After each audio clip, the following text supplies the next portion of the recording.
Imagine flying perfectly smoothly toward a runway, when suddenly a localized column of sinking air pushes your plane straight down at 6,000 feet per minute. You can't see it, but pilots fear it more than lightning strikes. This is the deadly physics of wind shear. A microburst begins as a concentrated pocket of cold, dense air high inside a thunderstorm. Unlike a tornado, which twists and climbs, a microburst plunges straight down, driven by a hidden process, evaporative or sublimation cooling. When rain or ice falls through dry air beneath a cloud, some of it evaporates or sublimates before reaching the ground. This phase change absorbs heat from the surrounding air, making that air even colder and heavier. Gravity takes over. The cold parcel accelerates downward, gathering speed as it drops. By the time it nears the surface, the downdraft can reach more than 6,000 feet per minute, fast enough to rival the descent rate of a free-falling object. The impact with the ground is sudden. The air, unable to burrow into the earth, spreads out in all directions, forming a ring of fierce, diverging winds. This is the outflow, radial, intense, and deceptively localized. The entire footprint of a microburst is rarely wider than 2 miles across, and often much smaller, sometimes less than a mile. The strongest winds hug the surface, confined to a shallow layer just a few hundred feet deep. Unlike the sweeping front of a thunderstorm, a microburst's reach is compact and short-lived. The most violent phase lasts only 5 to 10 minutes, and the dangerous wind shear can appear and vanish in the time it takes a plane to land or take off. To picture the effect, imagine a runner sprinting across a smooth floor when suddenly the rug is yanked away. The sudden loss of support is what a plane feels flying into the heart of a microburst. The headwind at first boosts lift, but as the aircraft crosses the downdraft center and into the outflow, the wind reverses to a tailwind, stripping away airspeed and lift almost instantly. Because the entire event can play out over less than a mile, and the cold air is often invisible, microbursts are nearly impossible to spot from the cockpit or the ground. Their small size and brief lifespan make them one of the most elusive dangers in the atmosphere. The runway is where a microburst's danger becomes most acute. As an aircraft descends for landing, it relies on a cushion of lift generated by forward speed and a steady headwind. Near the surface, a microburst can turn this advantage into a deadly trap.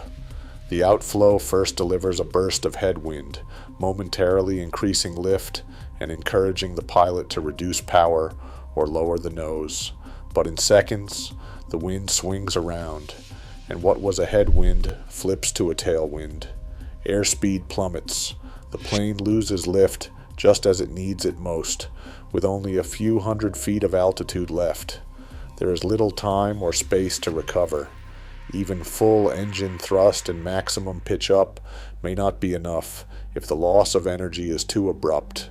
Both wet and dry microbursts pose this threat. Wet microbursts strike in heavy rain, often visible as a curtain beneath the cloud, but dry microbursts can occur with little or no rain reaching the ground. To passengers and even pilots, the sky may look benign. The invisible downdraft and its outflow remain hidden until the aircraft is already committed to landing. Unlike turbulence higher up, there is no margin for error. The rapid wind reversal and collapse of airspeed in the final seconds before touchdown make microbursts especially feared by pilots and nearly impossible for passengers to detect until the outcome is already decided. Ted Fujita approached storm damage like a detective at a crime scene. After violent weather events, he walked fields, mapped the patterns of flattened trees, and traced the paths of debris. What he found was a recurring footprint, a zone of outward splayed destruction ringed by sudden changes in wind direction. This pattern didn't fit the known signatures of tornadoes or straight-line gusts. Fujita coined the term downburst to describe these powerful, focused downdrafts that slammed into the ground and fanned out. By defining the size, shape, and wind speeds of these events, he gave meteorology a way to measure what had previously been dismissed as random turbulence. The downburst concept transformed a vague suspicion, unseen winds near runways, into a recognized, quantifiable hazard. Only with this scientific identity could pilots, engineers, and regulators begin to confront the threat in a systematic way. On June 24, 1975, Eastern Airlines Flight 66 was on final approach to John F. Kennedy International Airport, threading its way through rain and low clouds. The Boeing 727 carried 124 people, most of them returning home or heading to business in New York. Less than a mile from the runway, the aircraft suddenly lost lift and descended rapidly, striking approach lights and breaking apart. Only 11 people survived. The crash claimed 113 lives. It was a disaster that stunned the aviation world and forced investigators to confront a new kind of atmospheric threat. The National Transportation Safety Board found no evidence of mechanical failure or pilot error that could fully account for the loss of control. Instead, the data pointed to a violent, invisible wind event at low altitude. Several planes ahead of Flight 66 had reported severe wind changes, but the danger lay in how quickly conditions shifted near the ground. A microburst had unleashed a sudden burst of headwind, followed by a rapid swing to tailwind, robbing the aircraft of lift at the worst possible moment. For the first time, a major air disaster made clear that low-level wind shear was not just a meteorological curiosity. It was a direct, lethal hazard to commercial aviation. The question was no longer whether these events existed, but how to detect and warn of them before another approach turned fatal. On August 2, 1985, Delta Airlines Flight 191 approached Dallas-Fort Worth International Airport as a thunderstorm built over the runway.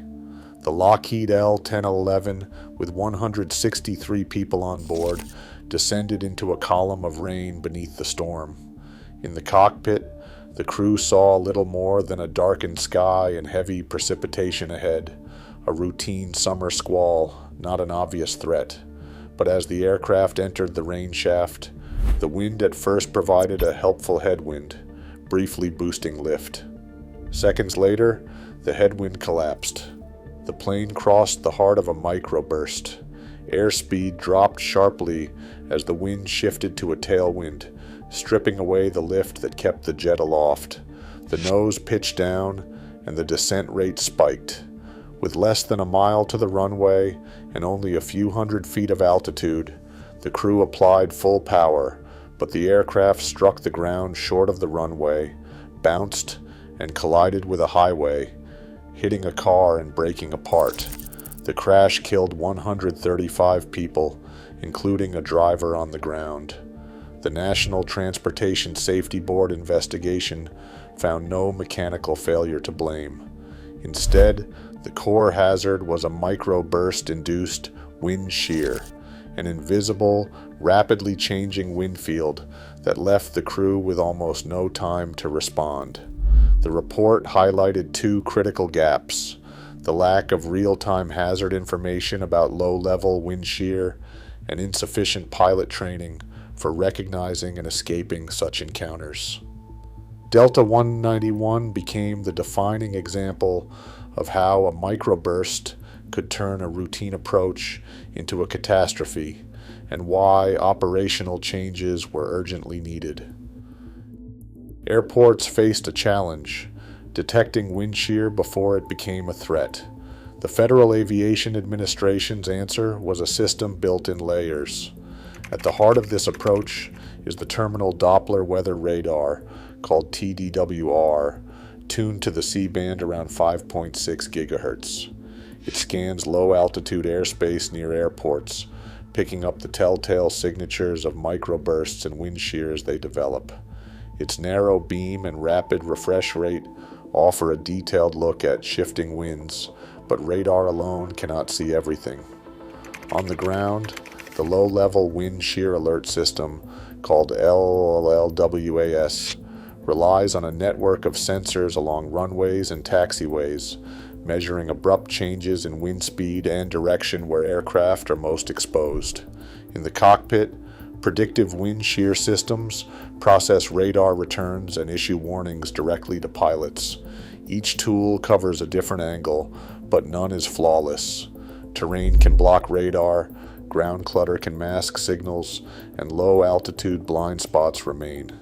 Technology has closed many gaps, but some hazards still slip through. USAir Flight 1016 crashed at Charlotte in 1994, nearly a decade after the first Doppler radars came online. The accident exposed how microbursts could still outpace detection, especially where warning systems were incomplete or procedures lagged. In the aftermath, simulator training for wind shear became a standard part of every airline curriculum, with special focus on go-around discipline and rapid recognition.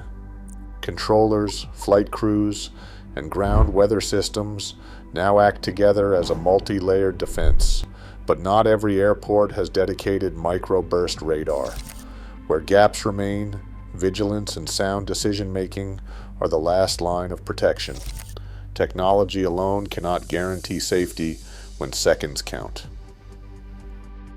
Microbursts still evade even the most advanced radar.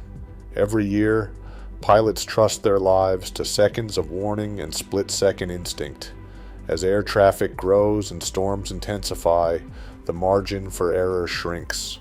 Invisible threats demand vigilance, because the sky's calmest face can hide its most violent intent.